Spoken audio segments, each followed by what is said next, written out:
Desde el primer día me resultaste repugnante. Esa fue la frase con la que mi esposo decidió coronar su discurso durante nuestro aniversario de bodas. Rodeados de amigos, colegas y familiares, con las copas en alto y la música suave de fondo, soltó esa frase como si fuera una simple broma. Pero no lo era. Yo me quedé quieta, sonreí con calma. Una sonrisa helada, elegante. Luego hice un gesto casi imperceptible al maestro de ceremonias. El proyector cobró vida y empezó a reproducir un video que nadie esperaba ver. Pero antes de seguir, escribe en los comentarios desde qué país nos estás viendo. Y si te gustan historias como esta, suscríbete a Mentiras Ocultas para no perderte la próxima. Me llamo Clara, y esta es la historia de cómo pasé de ser la esposa ignorada de un empresario arrogante a la mujer que recuperó su vida con dignidad. Vivíamos en Zaragoza, en un barrio elegante y tranquilo. Sergio, mi esposo, era uno de esos hombres que sabían cómo brillar en sociedad. Dueño de una empresa de tecnología en expansión, siempre vestido a la perfección, siempre con las palabras justas. Yo había dejado mi carrera para acompañarlo. Licenciada en Historia del Arte, con una pasión por la docencia, había cambiado las aulas por las recepciones, los museos por cenas de gala. Tuvimos una hija, Martina, una niña brillante, generosa, con una sonrisa que me devolvía la fuerza cada día. Desde fuera, todo lucía perfecto.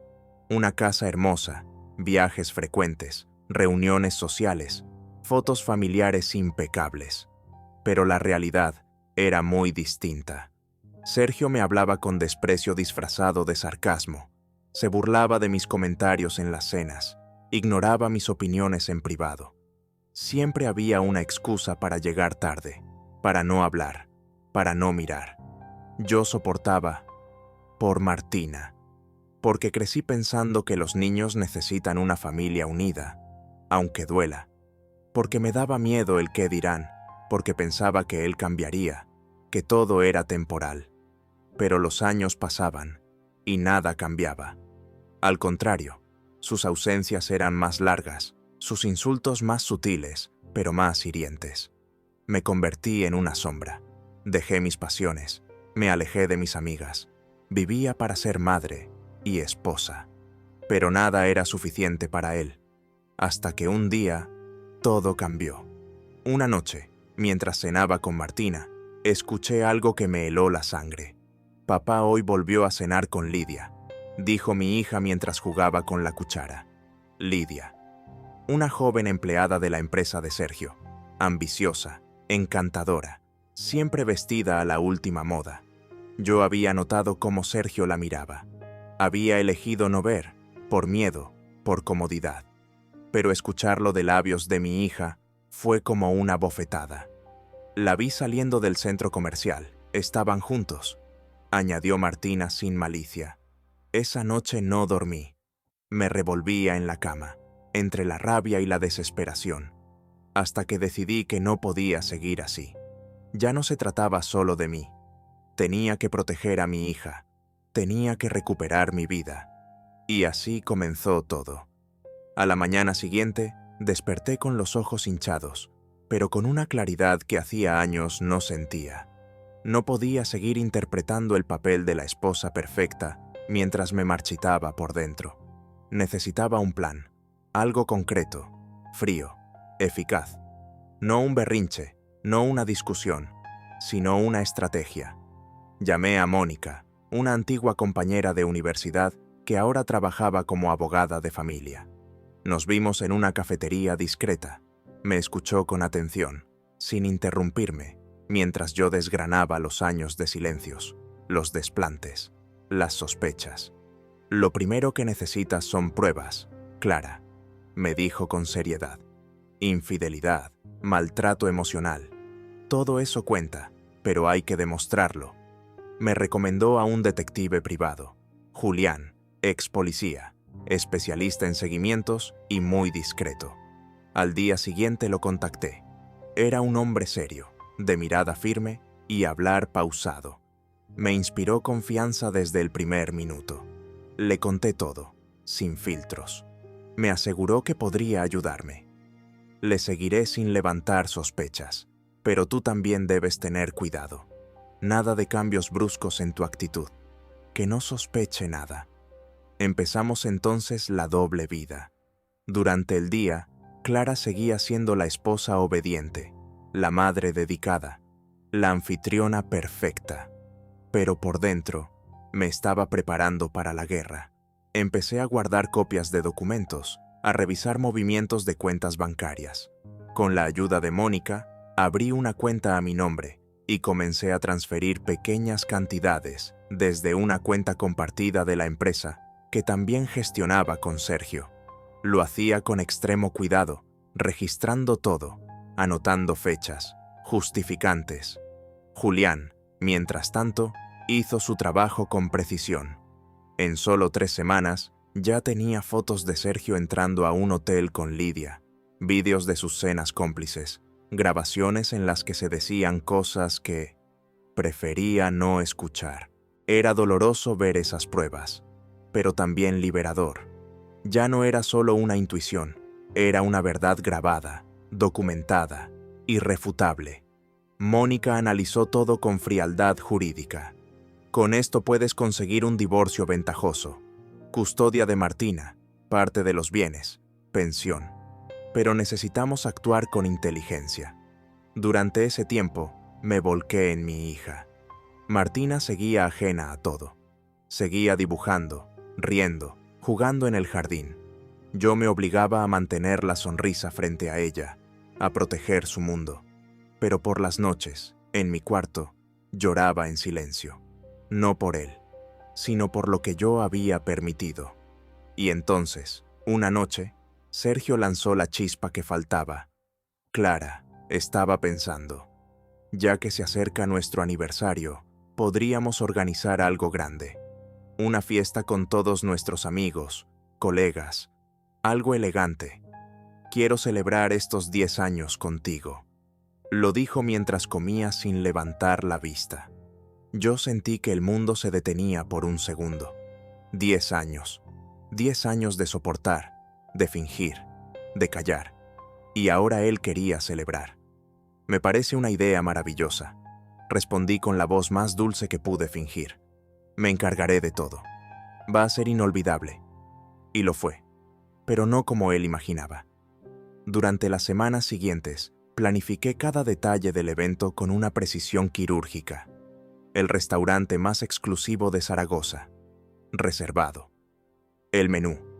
Cuidadosamente seleccionado. La lista de invitados. Depurada. Todo debía parecer una celebración del amor, mientras en realidad era el escenario de mi liberación. Sergio, ingenuo, estaba encantado. Me felicitaba por mi buen gusto, me pedía que me encargara de todo.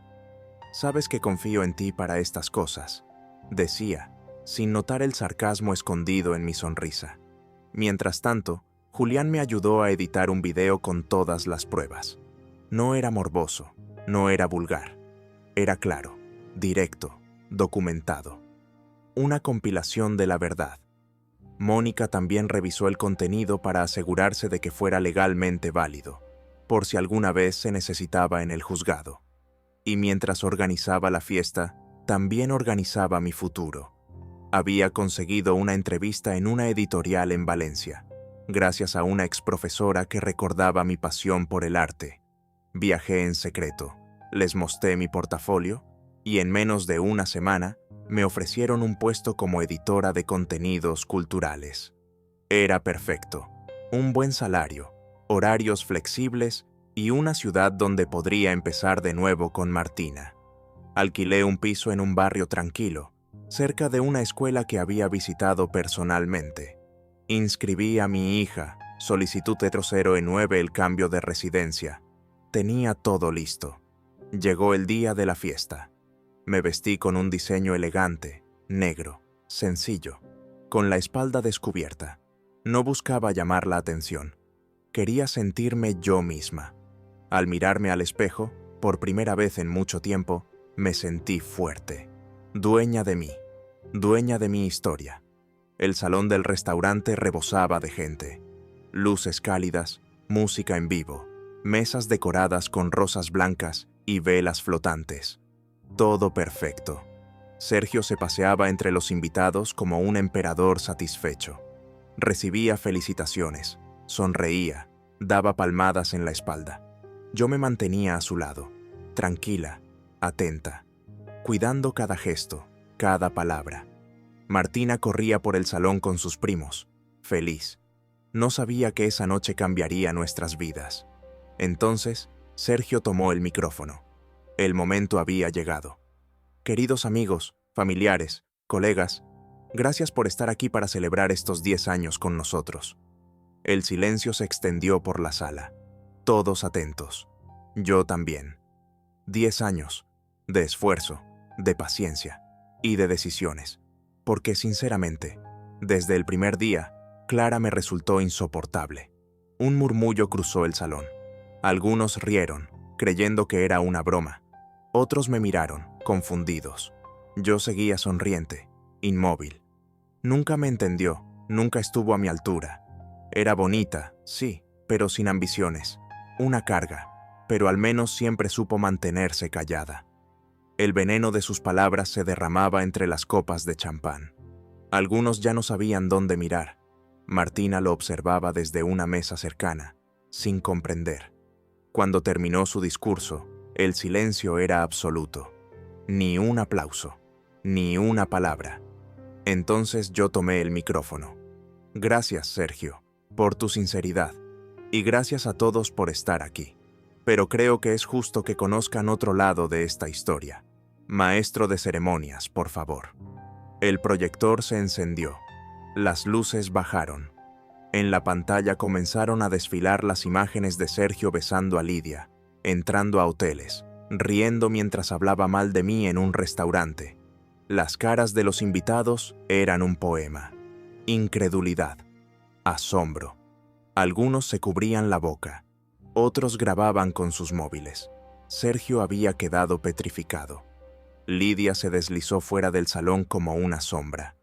Cuando el video terminó, encendieron las luces. Yo lo miré directamente. Creo que esto es suficiente.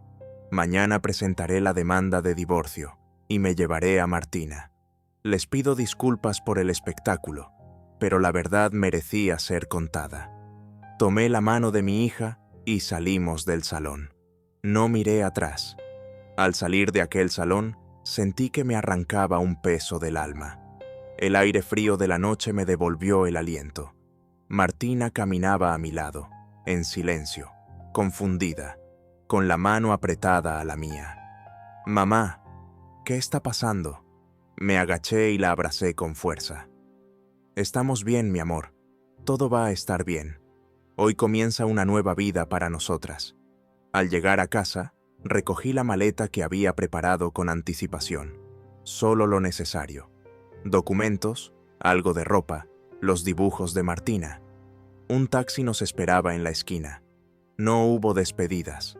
No hubo lágrimas. A la mañana siguiente, Mónica presentó la demanda de divorcio. Teníamos todo listo. Pruebas sólidas, un plan financiero y el respaldo legal para solicitar la custodia total de Martina y una pensión justa. El escándalo de la noche anterior ya comenzaba a circular por los círculos empresariales de Sergio. Él intentó llamarme varias veces. Dejaba mensajes que iban de la súplica a la amenaza. No le respondí ninguno. Mónica fue clara. Todo contacto será a través de mí. No más manipulaciones. El traslado a Valencia fue más suave de lo que imaginé. Martina se adaptó con sorprendente facilidad. La nueva escuela le encantó. Hizo amigas rápido, y sus profesores destacaban su sensibilidad y creatividad. Había recuperado su sonrisa. Yo, por mi parte, comencé a trabajar en la editorial.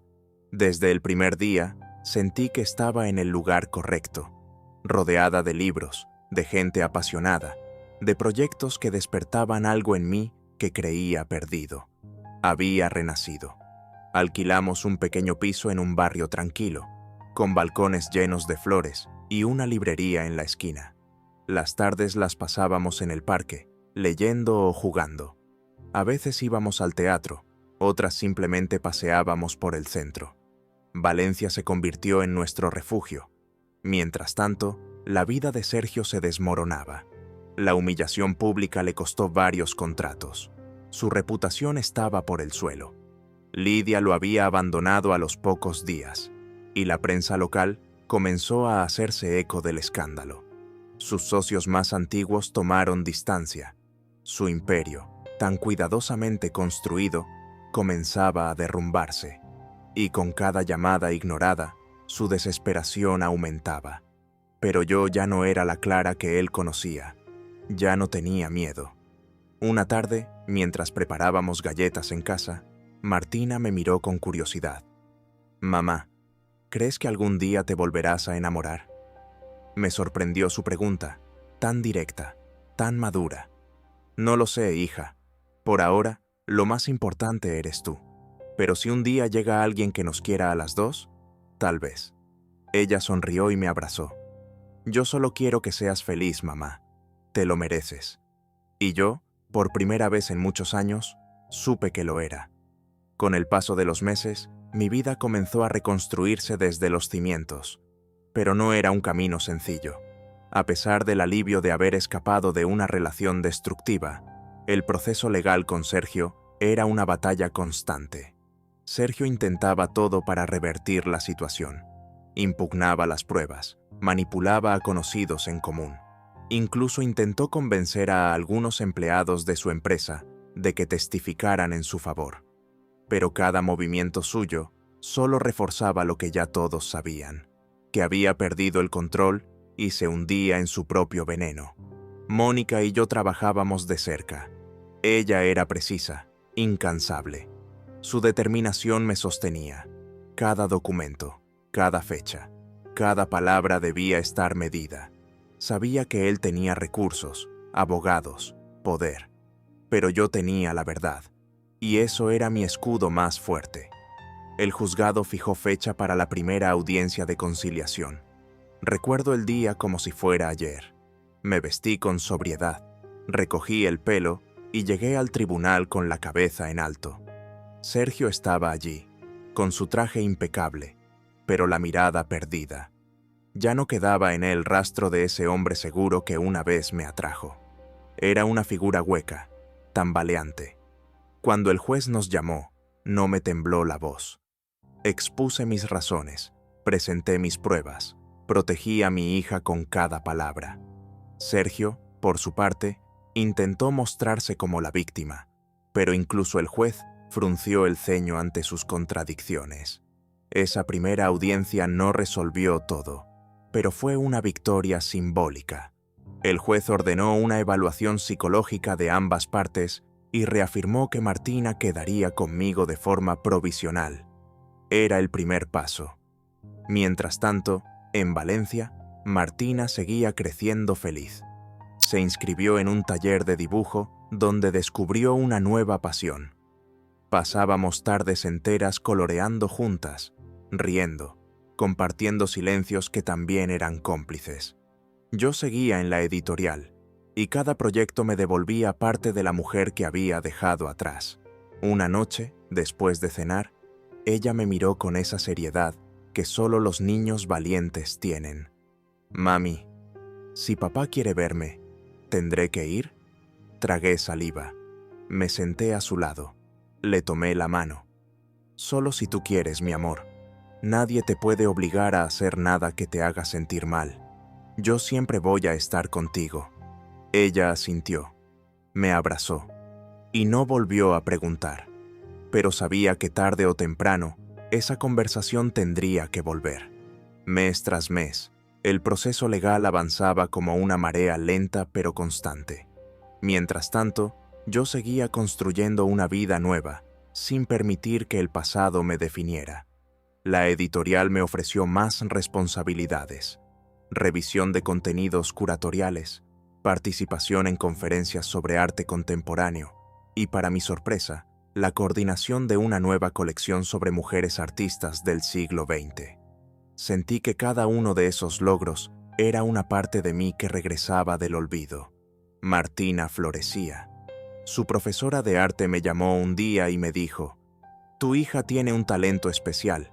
Deberías considerar inscribirla en clases avanzadas». Y así lo hice. Ella amaba sus pinceles y sus colores. Dibujaba casas llenas de luz, cielos azules, figuras sonrientes, como si intentara sanar el mundo con sus trazos. Pero la sombra de Sergio seguía al acecho. Solicitó ver a Martina. El juez consideró su petición y ordenó un encuentro supervisado.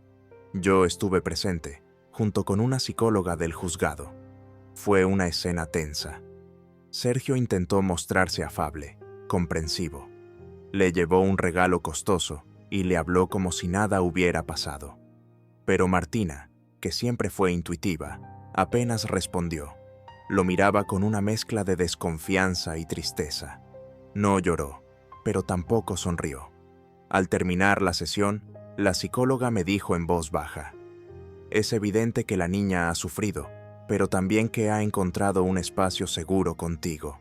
Mantente firme». Ese informe nos favoreció.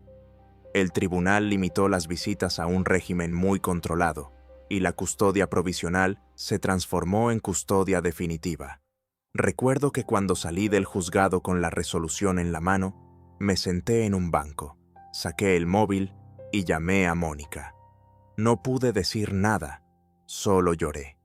Ella entendió, y por primera vez sentí que había ganado algo más que un juicio. Había ganado el derecho a vivir en paz. No obstante, aún quedaba el tema económico. Sergio intentaba ocultar activos, manipular balances de la empresa, simular pérdidas. Pero Mónica era brillante. Con la ayuda de un asesor financiero, rastreamos movimientos sospechosos y demostramos que estaba intentando eludir sus obligaciones legales. El juez dictó una compensación económica justa. No era venganza, era justicia. Sergio apeló, pero sus argumentos eran tan frágiles como su nueva vida. Lidia, su amante, había desaparecido del mapa. La empresa había perdido contratos importantes y muchos de sus exempleados hablaban abiertamente de su carácter abusivo. La prensa económica local publicó un artículo titulado «El ocaso del empresario dorado». Mientras él se hundía, nosotras renacíamos. Un sábado por la tarde, Martina y yo colgábamos cuadros en la sala. Ella eligió uno de sus dibujos, un sol gigante sobre un campo de girasoles. Me miró y dijo: «Este es nuestro sol, mamá, el que tú encendiste». La abracé con fuerza y supe que lo peor ya había pasado. El tiempo continuó su marcha y con cada estación, nuestras raíces en Valencia se hacían más profundas.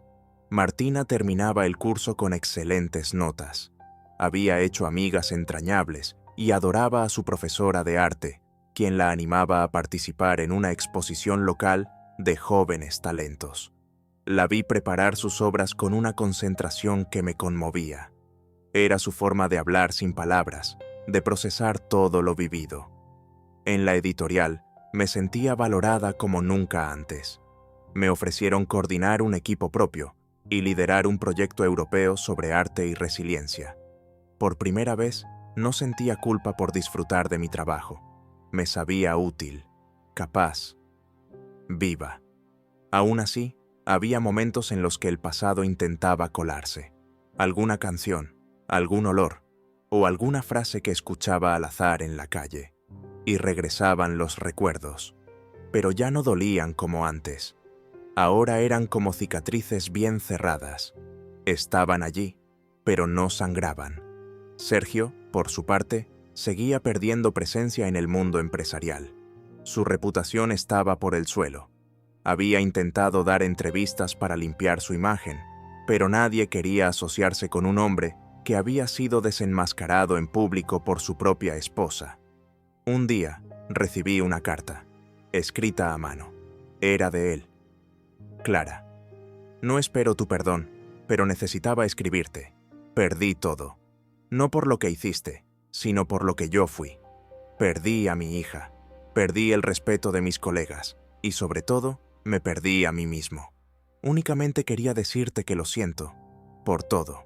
No supe qué hacer con esa carta. La guardé en una caja. Quizá algún día Martina quiera leerla, o quizá nunca. Pero no era a mí a quien debía escribirle. Era su hija. Ella fue la verdadera víctima de su ceguera. Una mañana, mientras tomábamos chocolate caliente, Martina me dijo: «Mami, soñé que teníamos una casa en la playa y que tú escribías libros». Sonré. ¿Libros?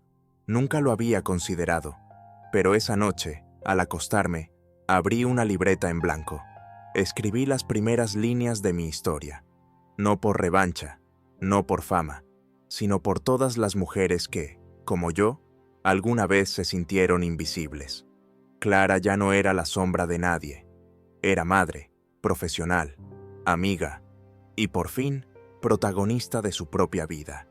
Un año después del divorcio, Martina y yo hicimos algo que habíamos pospuesto por mucho tiempo. Nos tomamos unas vacaciones juntas, solo nosotras dos. Fuimos a Cádiz, una ciudad bañada por el sol y con ese aire antiguo que a ambas nos encantaba. Paseamos por la playa, recogimos conchas, comimos churros al amanecer y nos reímos hasta llorar. Una noche, mientras caminábamos por la orilla, Martina se detuvo de pronto. «Mamá, ¿tú eres feliz ahora?». La miré. Tenía los pies llenos de arena, el cabello revuelto por la brisa, y en sus ojos brillaba esa madurez temprana que el dolor le había enseñado. «Sí, mi vida.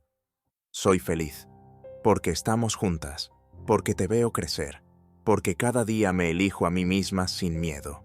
Me abrazó fuerte, y supe que, a pesar de todo lo vivido, habíamos llegado al otro lado del túnel. Volvimos a Valencia renovadas. Yo seguí trabajando en la editorial, pero empecé a escribir también. Esa historia que empecé en una libreta se convirtió en un libro. Pequeño, íntimo. Una narración sobre una mujer que decide levantarse del abismo. Una editorial independiente lo publicó meses después. Nunca imaginé que tendría tanto eco. Mujeres de distintas ciudades me escribían, agradecían, compartían sus propias historias. Y entendí que todo ese dolor no había sido en vano. Martina asistió conmigo a la primera presentación del libro. Se sentó en primera fila, con los ojos muy abiertos. Cuando terminé de leer un fragmento, ella se levantó y vino a abrazarme delante de todos. El aplauso que siguió no fue por mis palabras, fue por nuestro viaje, por nuestra victoria silenciosa. Sergio ya no forma parte de nuestras vidas. Envía postales de vez en cuando, regalos que Martina agradece sin mucho entusiasmo. Ella ya ha decidido lo que necesita de él, y yo respeto su ritmo. Una tarde, mientras regábamos las plantas del balcón, Martina me dijo: «Mami, deberías escribir otro libro, sobre lo que pasa después de ganar». Sonreí. Quizás lo haga, porque esta historia termina aquí, pero la vida sigue, llena de luz, de nuevos comienzos, de abrazos cálidos y silencios compartidos. Y si tú que escuchas esto, estás en un lugar oscuro, recuerda, se puede salir, se puede empezar de nuevo, se puede volver a amar, y lo más importante, se puede volver a amar a una misma. Gracias por quedarte hasta el final. A veces las decisiones más difíciles son las que nos devuelven la libertad. Clara nos enseña que no hay derrota en partir, sino valentía en empezar de nuevo.